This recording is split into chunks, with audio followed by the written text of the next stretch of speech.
सदाशिवसमारम्भां शङ्कराचार्यमध्यमाम् अस्मदाचार्यपर्यन्तां वन्दे गुरुपरम्परां दयाकरं दयाकारं दान्तं धर्मप्रवर्तकं प्रणमामि दयानन्दं मदाचार्यवरं परम्।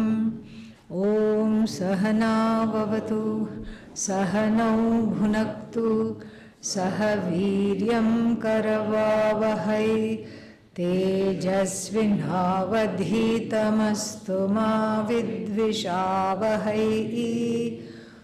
ॐ शान्ति शान्ति शान्तिः।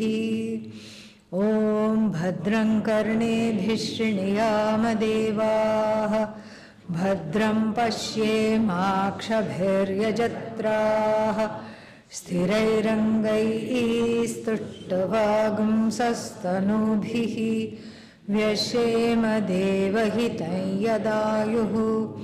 स्वस्ति न इन्द्रो वृद्धश्रवाः स्वस्ति नः पूषा विश्ववेदाः स्वस्ति नस्तार्क्ष्यो अरिष्टनेमिः स्वस्ति नो बृहस्पतिर्दधातु। ॐ शान्ति शान्ति शान्तिः। एक एव हि भूतात्मा भूते भूते व्यवस्थितः एकधा बहुधा चैव दृश्यते जलचन्द्रवत्।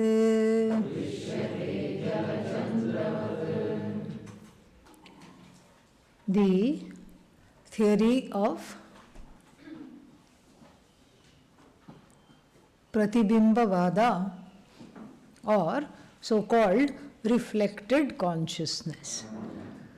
This is just a tool to understand. We can't take this seriously. We can't just say, okay, reflected means where is it reflected, what is the original, where it is reflected. Like that, if we try to go, we will get into a maze. Okay? Yeah.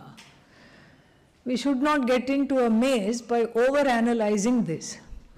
It should just be amazing, that's all. Yeah. It's just a tool. It's not something to beat to death with analysis.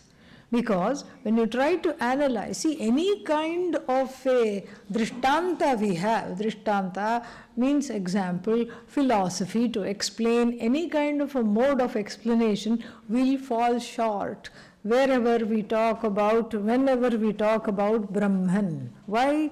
Because that which has no name, no form, is limitless beyond description. As an object, you can't describe as an object. So these whatever theories we have, and we have to just all put as though, and we have to make sure that we are not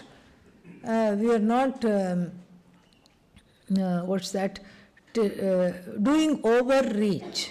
Yeah, we are not overreaching the example. The example is just a tool to be able to understand. So here it's not the example, it's the philosophy or the theory. And so this Pratibimbavada, the so-called reflected consciousness, talks about two things. One is Chit. What is Chit? Sat Chit Ananda, that Chit. Okay? So this Chit is there. And then what is in the mind is the chit which is reflected in the mind, so reflected within quotes, which is the chit that obtains in the mind is called chidabhasa. So chit and chidabhasa. Okay. So now these two things are there. And what is the mind? It is the reflecting medium. Three things are needed in this theory of Pratibimbavada, or as though reflected consciousness. Three things are needed. So let's illustrate this using a slightly different example. So we have, let's say you're standing in front of a mirror. So what is there? You have the mirror, correct? You have your face, Face is still there, mirror is there, and what do you see in the mirror? Reflection. Reflection is there, mirror is there, face is there. So same thing. So the face is equal to Chit. And what you see in the mirror, the reflection is what? Chidabhasa. And the mirror itself corresponds to what? Mind. Very good. So you want to feed yourself. Do you feed the mirror? Do you feed the reflection? No, you feed yourself. So therefore, the Chit Chidabhasa distinction is very evident, because the Chit as it obtains in the mind is called Chidabhasa. Not that it's any different. It's just that Chit as it obtains in the mind. The word Chidabhasa is just to propagate or perpetuate this theory of what is that called? The Pratibimbavada, as though reflected consciousness. The benefit of looking at this, why do we need this particular philosophy or theory, is that it explains how this Chit has, because this is an age-old mystery. How did Brahman become this body-mind-sense complex? How did this happen? And what is the answer? It did not happen. Yeah. Nothing has happened. No change has been undergone, and then neither has Brahman become transformed in order to quote-unquote become the body-mind-sense complex, nor the body-mind-sense complex has undergone a transformation because Brahman is there. No. But this is an age-old question, along with certain other age-old questions, like the student asks in the Viveka Chudamani, how come I am bound? Where did this bondage come from? What does it look like? All these questions are only from a standpoint of Atma Ajnanam. So everybody wants to know, where did this creation come from? Again, then what is the answer to that? Creation did not come. What about the Jagat? And what is the answer to that? Yesterday we talked about it. What Jagat? Okay, yeah. What Jagat, we have to say. Ultimately, that's where we are headed, cognitively. It's not that we dismiss everything, it's not that we pretend that the Jagat is not there, but we see the Jagat as non-separate from Brahman, we see the mind as non-separate from Brahman, we see the body as non-separate from Brahman, we see everything as non-separate from Brahman. So if everything is Brahman, there is no need to even have this discussion, but then that is where we need some help, because everything is not understood as Brahman yet. So therefore these questions will come. How did this mind become conscious? You just said the mind is not unconscious. What is the word I'm looking for? Insentient. You said the mind is insentient. How does the mind become sentient? In close association with Chit, the mind becomes sentient, because the mind is made of the sattvic 5 elements, and therefore it is able to, so to speak, reflect that Chit in full measure. That is the answer. And the example that is given is tapta ayaf pindaha. Pinda, ball. Ayaha, iron. Tapta, red hot iron ball. So the iron ball, is it originally, meaning is it by its nature red and hot? No. The redness belongs to the fire, the heat also belongs to what? Fire. So it's a borrowed existence. The red hot iron ball is neither red nor hot. By nature it is cool and heavy and not red at all. It is grey color. So therefore, similarly, if the iron ball is like the mind, it is jada by itself, it is insentient, inert, and in close association with Chit, it gains sentiency. It gains the status of being that which is able to make conjectures, which is able to objectify other things. It behaves as though it is Chit. This is how we explain, because some explanation is needed, otherwise people will not understand how did this mind become sentient, how did Brahman enter this body-mind-sense complex. This is just one working explanation, a working example.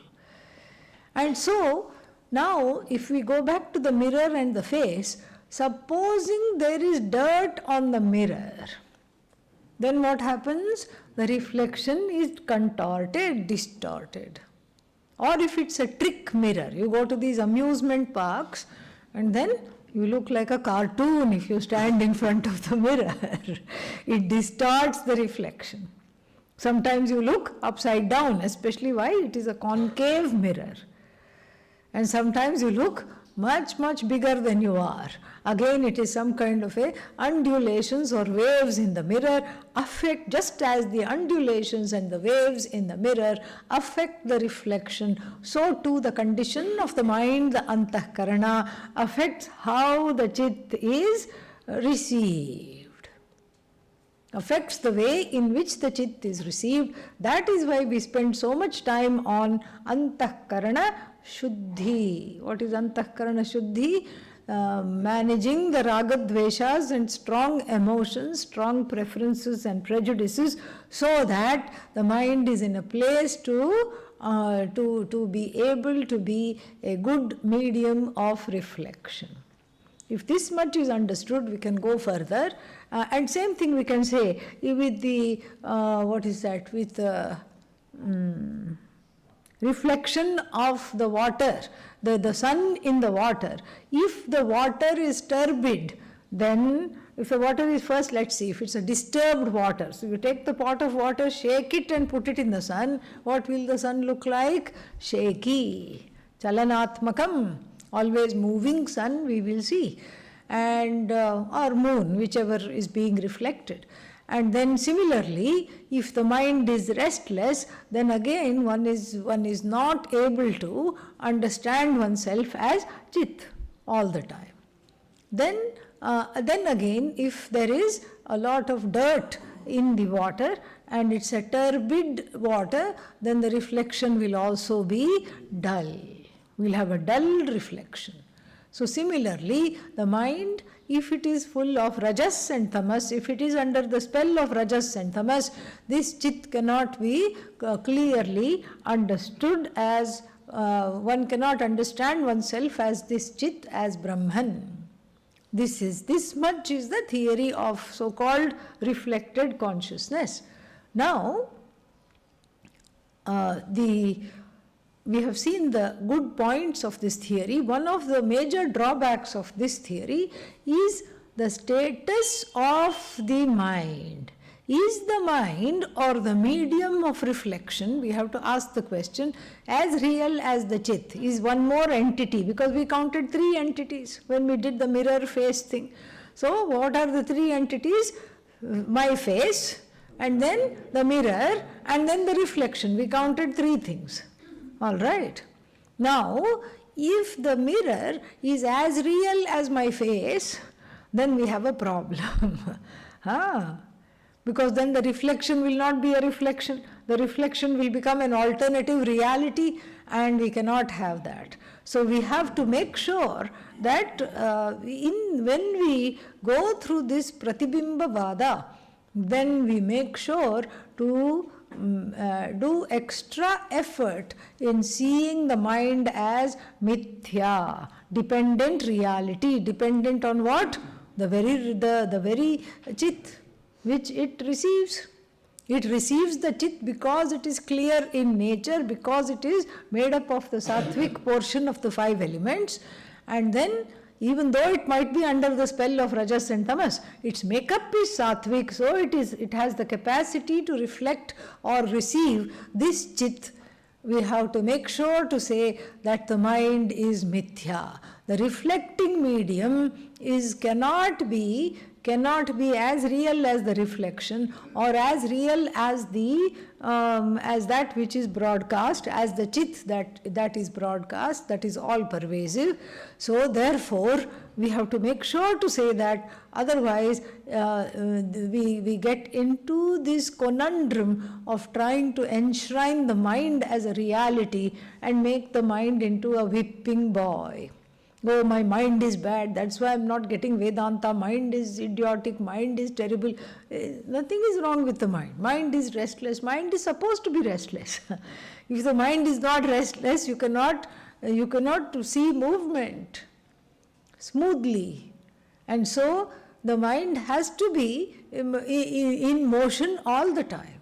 But what one can see, if you see the mithyatvam of the mind, we can see that with training, the mind can be trained to be to enjoy a stillness, because of which the chit can be understood as obtaining in the mind. So this is one theory, and then so let us go back to the verse. What does it say? Bhute bhute vyavasthitaha. And even though the chit obtaining in all the minds appears as what? Many. How many pots of water? 10. How many chits?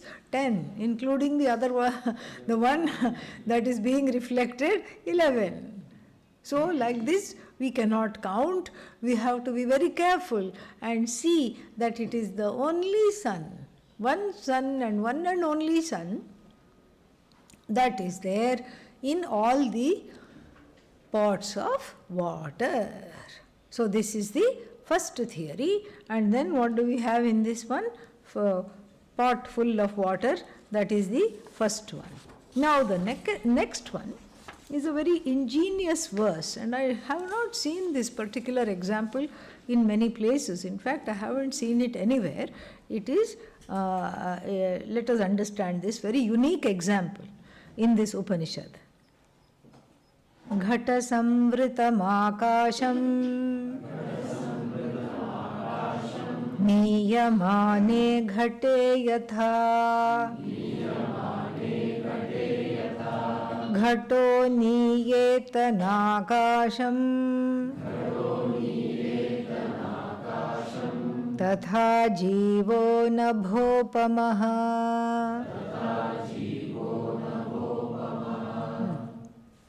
So ghata samvritam akasham. Akasham means space. Akasha means space. So ghata samvrita means a space that is covered as though, okay, space can never be covered. Space that is as though covered by the akara, the form of the pot. So what does this pot contain? Pot space, yeah, pot space. So what does this pot contain? Pot space. That's all it contains. And so when we ghata samvritham akasham, so this pot which contains the pot space, and what is the form of this pot space? The form of the pot is equal to the form of the pot space, is it not? Yes. So you can't have the pot in a round shape and the space in the square shape. Can you imagine? Yeah. So you can put a square something in the pot and say, okay, I have put one, what is that called? What is square? Like a dice, you know, which you play. So children's games, board games and all. So one of the dice you can put and say, okay, I have put a square shape in the round pot. But can you say that the akasha in the pot is square in shape? No. It's not square, it is not oval, it is the same shape and the same size as what? The pot. It is ghata, the akasha in the pot, the akasha obtaining in the pot is what? Ghatakara. The akara of the akasha and the akara of the pot are what? One and the same. This is what is the first part of the verse is saying. Let's just understand this and then we will see in detail. So ghata samvritam akasham means the ghata, that is the akasha that is obtaining in the pot space is samvrita, means it is exactly the same shape, the same size and the same form as the pot.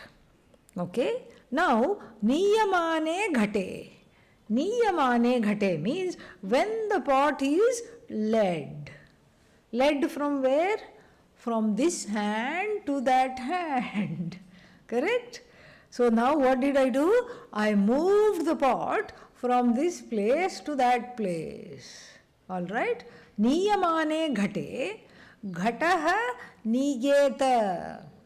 So the pot is led. The pot is taken from here to there, is it not? That's in full view of everyone to see. What moves is the pot. The pot is there. I can even hand the pot to you and say, move it to the back of the classroom, and everybody will just go like this, like this, like this, and then it will come back here. It has moved all over. Ghato niyeta. The pot is, of course, in motion. And the pot is led. The pot is being taken from here to there. What about the akasha? What about the pot space? Pot space is also going. Tuk, tuk, tuk, tuk, like this. Huh? Pot space is also going. When the pot is going, is space also moving? No.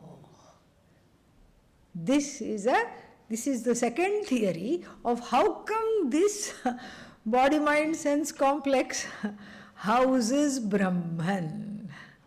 This is the second theory of as though conditioned consciousness. The first one was what? As though reflected consciousness, the theory of as though reflected consciousness, which we have understood in detail. And the second theory is one of as though conditioned consciousness. Now what does this, let us come back to this verse later, after appreciating and understanding properly what this as though theory, not as though theory, the theory of as though conditioned consciousness is all about. This, the first one is called Pratibimbavada, this one is called Avachedavada. Avacheda means conditioned. Avachedavada. Can Brahman be reflected? No. Can Brahman be conditioned? No. That's why we have to keep using as though everywhere. So what does this the as though conditioned consciousness theory talk about? It says that this Brahman takes on the form of the upadhi which it abides in. Again, abides in quotation marks. That in which it abides, it takes on the form of that. Like the space takes on the form of the pot. Like in this pot, what will be there? Small pot space. And in this pot, bigger pot space. Aha, that's why we have a whole lot of things. And in this pot,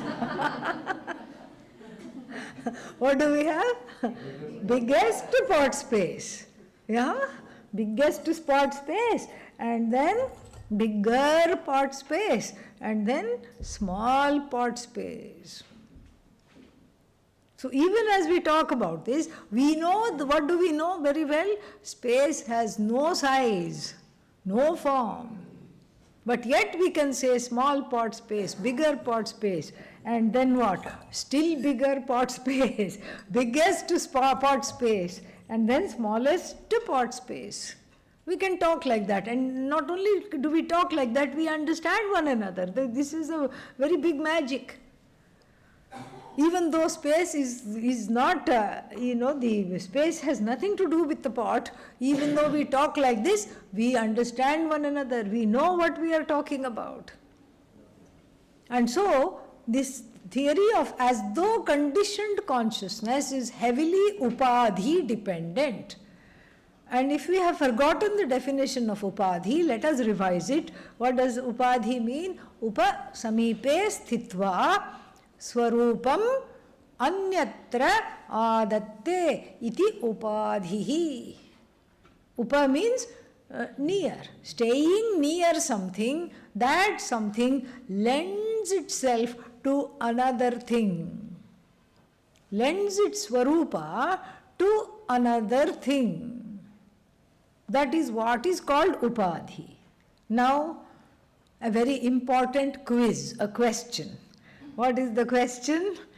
Now we have pot and space, two things. Which is the Upadhi? For what? Pot is the Upadhi for space. Okay, yeah. This will be soon challenged, but right now this is the correct answer. So don't quickly think this is the end all. Okay, yeah. This is what we see. This is what we see. That pot becomes the Upadhi for space, staying near space. What does it do? It lends itself for the space to come and occupy, as so to speak, the pot. All right. So now, the theory of as though conditioned consciousness is heavily Upadhi dependent, because now we already know that Upadhi is Satyam or Mithya. What is Upadhi? Mithya. So we don't have that same struggle.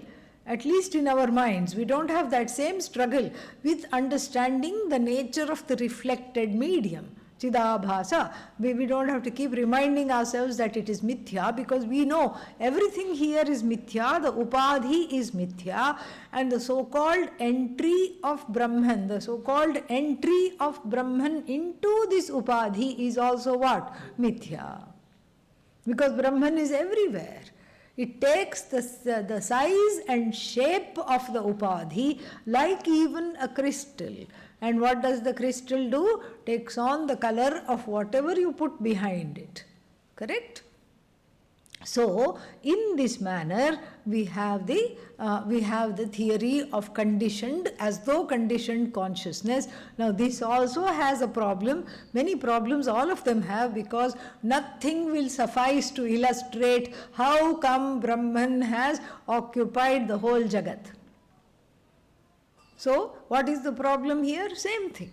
The nature of this Upadhi again. We cannot take this Upadhi to be Satyam. And the same thing in the other place also. The nature of the reflective medium is always problematic. Here also the Upadhi is problematic, because the Upadhi becomes more important, because the pot becomes more important because space has as though entered the pot. Okay. So now if this much is understood, then let us go back to the example. And so let us go back to the example. So pot and space, correct? So when pot, let us go back to the verse, in other words.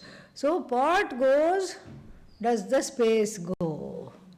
Does pot space also move? At the first instant it appears to move, because the pot space is what?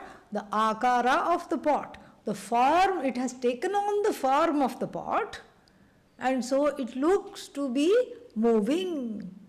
Why won't it be moving? Definitely it will be moving. And you say it's not moving because everybody is suddenly become a Vedantin, and so therefore what? So therefore I have one more trick up my sleeve. Now I'm going to close the space inside the pot. Now let us say there is a seal, okay?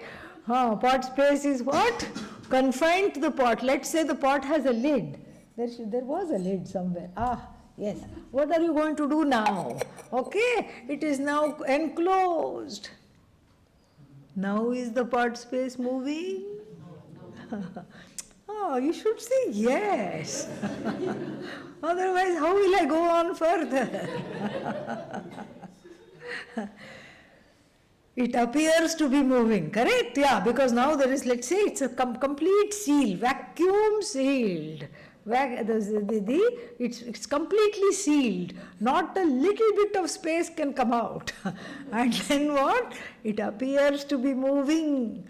It appears to be moving along with the pot, but we know better. We know better. What do we know? That space does not move. And in fact, we have to challenge one more thing. What do we have to challenge? We have to challenge what we said earlier. What is the upadhi? Pot. What is that which is inside the upadhi? Space. Now we have to ask ourselves a very important question. Is space in the pot or is pot in space? Pot is in space. Pot is in space. That is what we have to understand. And then, understanding that, we see that there is we see something very important. We see that in again within quotes, I mean, what all shall I put in quotes? Really, this is getting ridiculous. So, the word in should be under quotes, quotation marks, and then we see something which is very beautiful, very important. So, this Brahman, quote unquote, as it obtains within the body-mind-sense complex, is what? Nishkriya. This is what we have to see. Nishkriya means not capable of, is not an actor, does not act at all, sits still all the time. All the time is just keeping quiet and sitting still. And who is the actor then? Who is the actor? If Brahman that is obtaining in the body-mind-sense complex, like the pot, the pot space is not moving, correct? Yeah. It is completely still even though the pot is moving. Now in case of the pot, I am leading the pot, correct? Pot space is still, but I am leading the pot from here to there. But then in the case of the body-mind-sense complex, who can we say is leading the body-mind-sense complex? Brahman. Without acting, satta spurti pradhanena, by lending, so to speak. And yesterday we saw what this lending is like and what this borrowing is like with the help of the crow going into the peacock conference. We saw that. So Brahman, which is Nishkriya, which does not act, which does not speak, which does not do anything. The actionless, formless, nameless, attributeless Brahman, what does it do? By its very presence, satta, by its existence, spurti, by its sentiency, lending the sentiency to everything in which it obtains, allows the action to take place, itself being actionless. And if this is not understood, don't worry. I have two stories from two Upanishads, okay? And at the end of which you will definitely understand. All right? There is no way you can't understand this. The first story is from the Kathopanishad. And in the Kathopanishad, a beautiful little and a very, a mysterious akhyayika, a story is presented. Ritam pibantau sukrutasya loke guham pravishtau parame parardhe chaya tapau brahmavido vadanti ye chatrina chiketaha. And the story is very interesting. What is the story? Two people are drinking. Ayyo.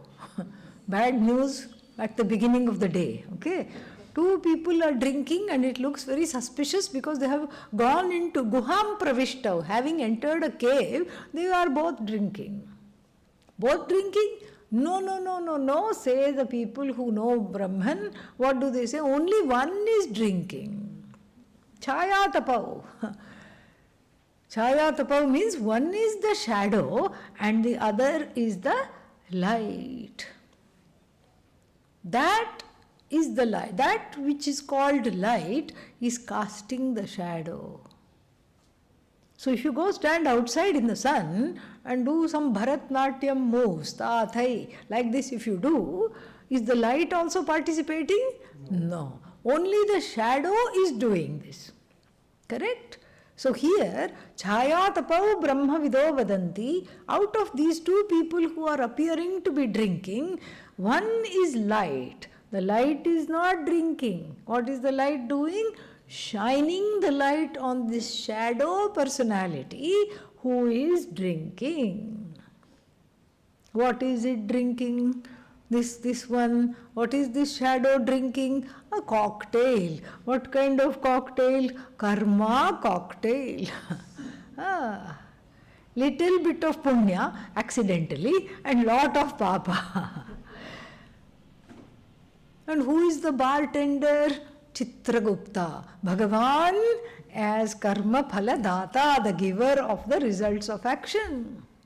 Mixes the papa punya drink very nicely, mixes this cocktail and say, here you go, because the person is addicted to this cocktail, addicted to the karma phala, addicted to completely, being, in other words, the person is a karma phala holic, not alcoholic, karma phala holic, bhogaya karma, that is why one does karma. For the sake of upabhoga, for the sake of enjoying the results of action.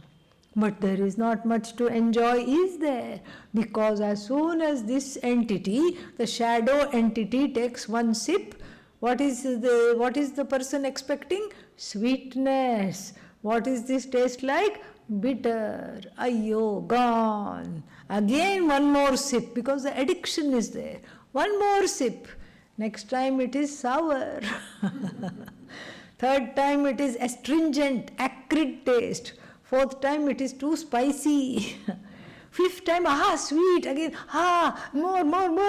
Gimme. And then what? Next time again bitter. Once in a while, kabhi, very rarely, there is a little bit of sweet taste. And what does the person want?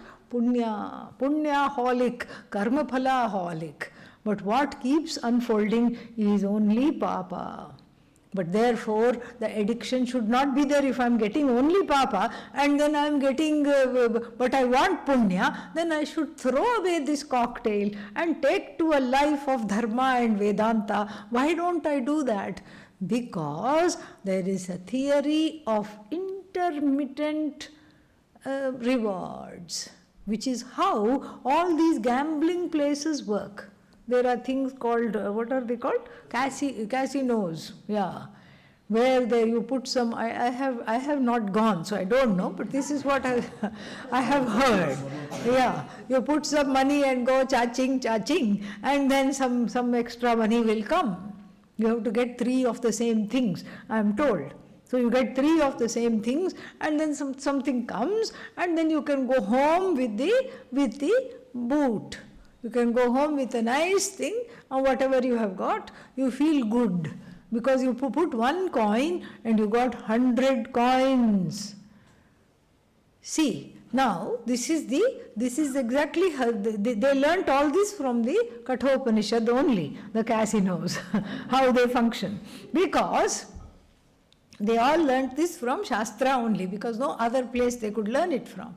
Because if supposing the casino functioned in such a way that no one ever won, nobody won. So you kept putting the dollars or the change, you kept putting the money and nothing came out. Then what? Nobody will visit. Nobody will visit. It will have to go bankrupt and get shut down. Correct? Yeah, but that's not how it works. Suddenly you will win. When you are at the most hopeless self, that time you will win. And then what?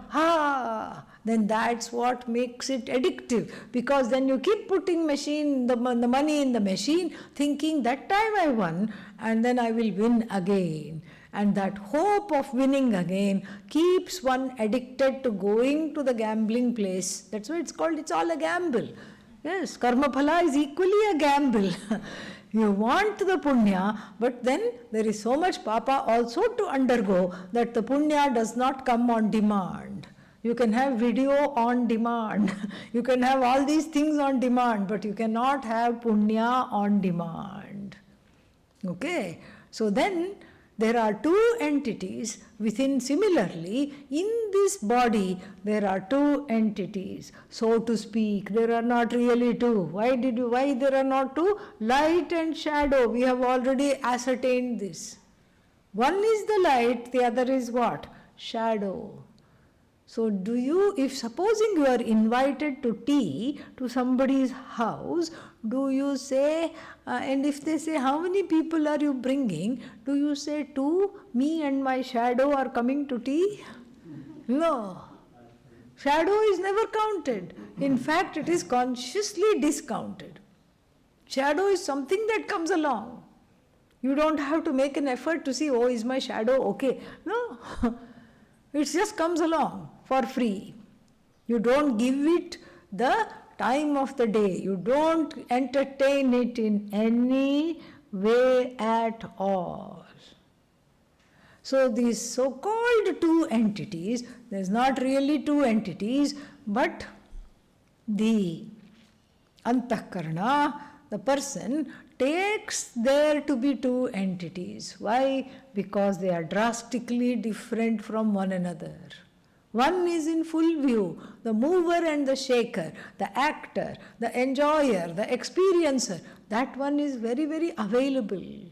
The other one is not available for objectification and therefore discounted, but not completely discounted, because the stillness and the ananda of the other one is thirsty for, one is totally hungry for.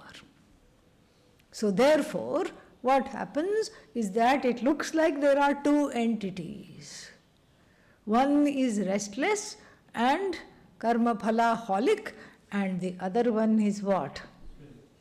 Shanta, tranquil, no rajas, no tamas, completely all knowledge. Let us go, before we analyze further, let us go to the next story. What is the next story? The next story is in our own Mundaka Upanishad, which we will encounter as we study this. Dva suparna sayuja sakhayah samanam vrikshe parishasvajate tayorekah pippalam swadvatti anashnannanyo abhichakashiti. Here there is a lovely metaphor of two birds. Two birds are there with shining wings. Dvau suparnau sayujau sakhayau. Grammatically that's how it is, but we don't correct the Veda. Veda has poetic license called Chandasam. Dvau suparnau sayujau sakhayau. Two birds with shining wings who are actually twins. It looks like they are from the same source. They are always together. And what are they doing? Samanam vrikshe, on the same tree, they are hugging one another. They are the greatest of friends. Parishasvajate. That is where the similarity ends. Out of these two birds, one of them is a karma phala holic. What does it do? Hops from branch to branch, flies around restlessly and fights with the other birds, fends off the other birds defensively, all to keep on eating the little berries growing on the tree. It is, what should I say? One can say it is very, very addicted to the berries. Very much addicted to the berries. Cannot be without berries even for a minute. And what kind of berries it is in search of? Sweet berries. What kind of berries is it getting? Bitter berries, sour berries, astringent berries, acrid berries, kabhi kabhi, intermittent rewards, sweet berry once in a while. And so the bird is all jittery because I want my berries. Where is my berries? The more I act, the more berries I will get, it thinks. So it is flying around restlessly. And what is the tree? The tree is the tree of samsara, and the addicted bird is the hapless, hopeless, jaded, faded jiva, who is in search of karma phala. And the jiva knows the more karma I do, the more karma phala I am going to get. And then, of course, most of the karma phala that one gets, one does not like. So therefore, let me unleash more karma phala. And this is how there is a cycle of addiction, which does not end in one life. It goes life after life after life after life. This penchant and the addiction for the results of one's doing keeps one firmly identified as an agent of action and as an endless doer. This is the problem.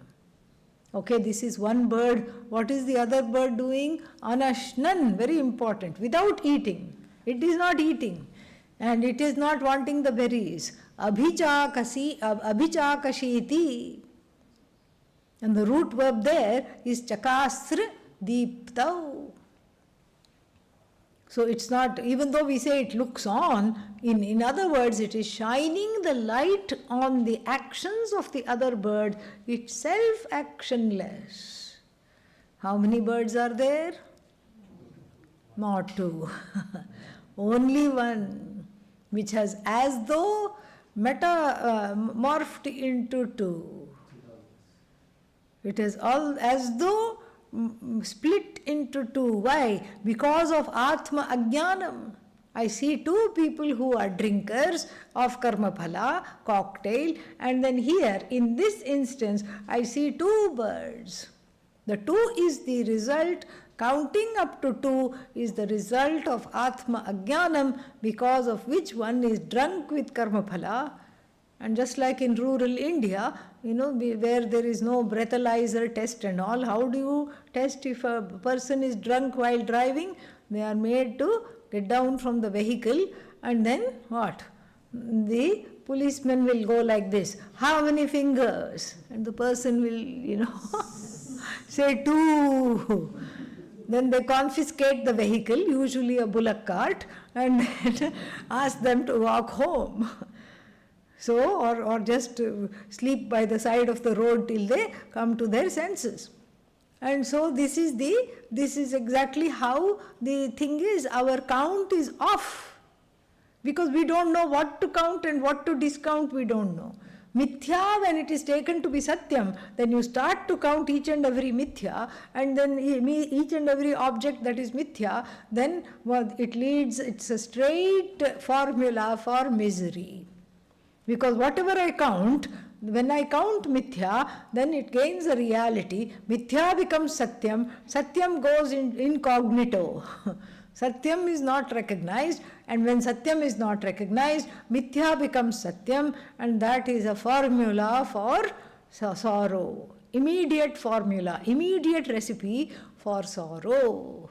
And this is exactly what is happening in both these stories. The bird that is addicted to the karma phala and the person who is addicted to this karma cocktail, both of them think, I am the actor, I am the doer, I am the mover, I am the shaker. Not understanding that the shaker, mover, doer is not oneself at all. It is because of the shining light of the other bird and the non-drinking person of light, the Purusha. Because of that, because of this Brahman, all the actions are taking place. This is what has to be recognized. And then with this Brahman, there has to be an identification.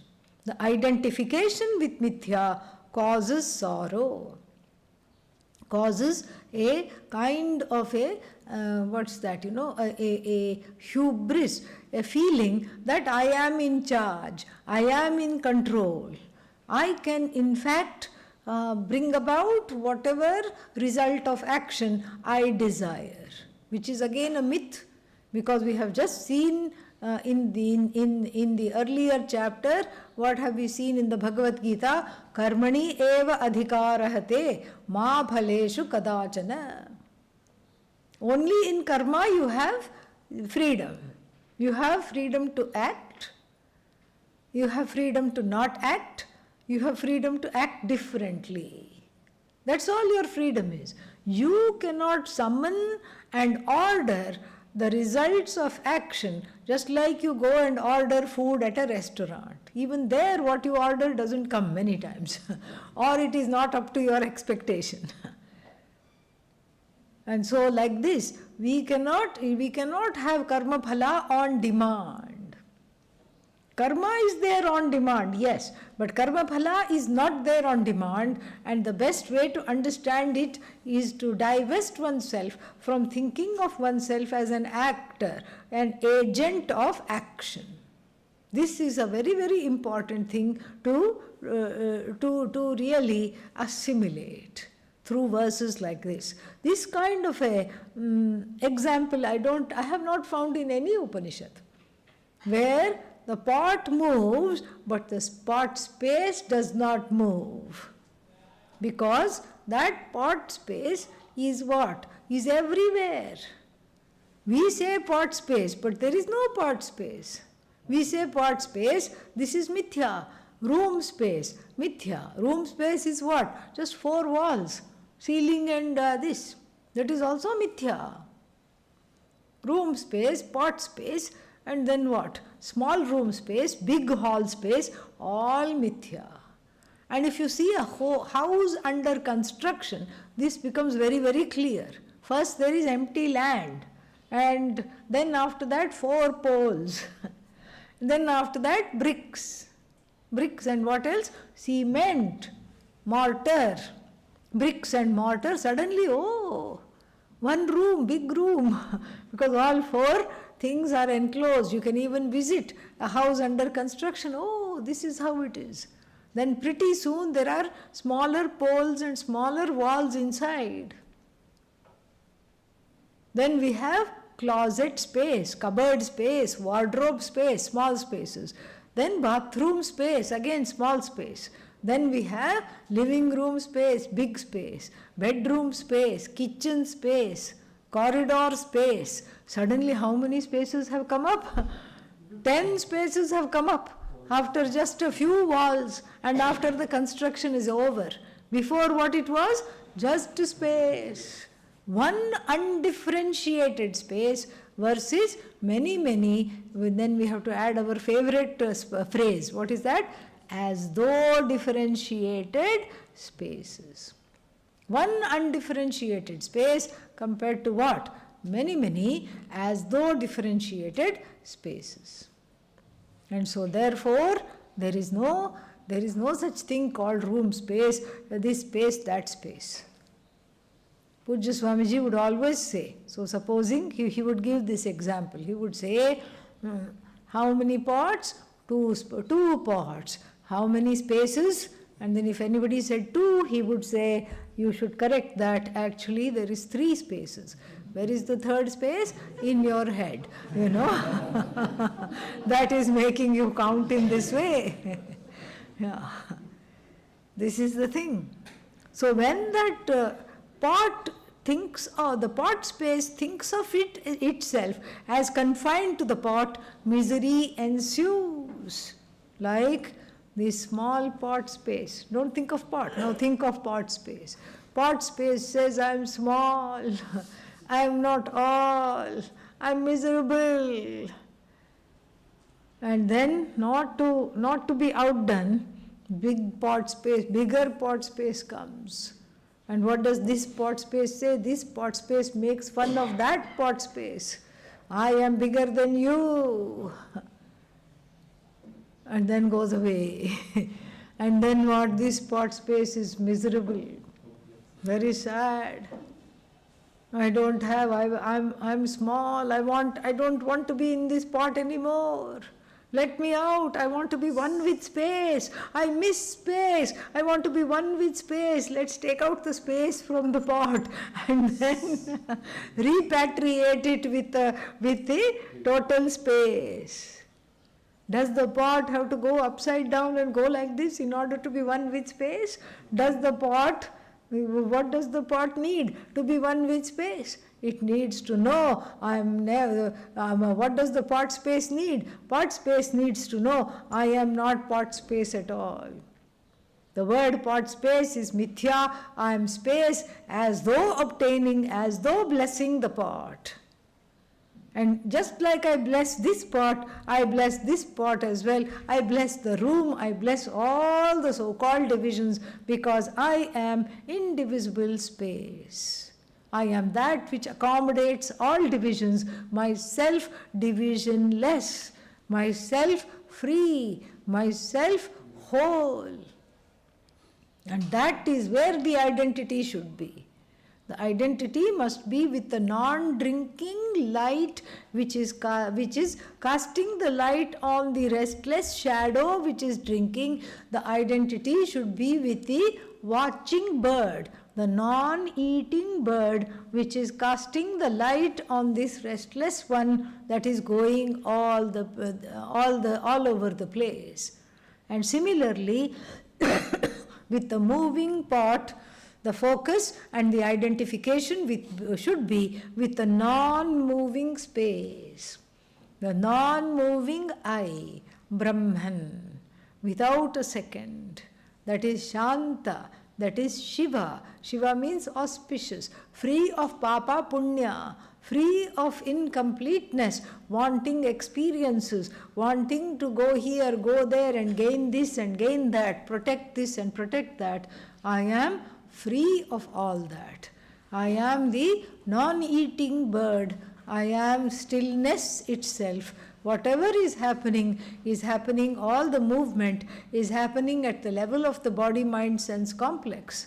And therefore, what is my responsibility at the level of body, mind, sense complex? It is to first act and move in conscious, deliberately dharmic ways.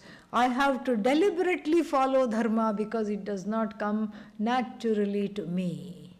I have to deliberately follow dharma and then move in consciously responsible ways. Only then I can see myself as an unmoving, unshakable Brahman. This is where we have to go. More we'll see tomorrow. Om Purnamadah Purnamidam Purnat Purnamudachyate Purnasya Purnamadaya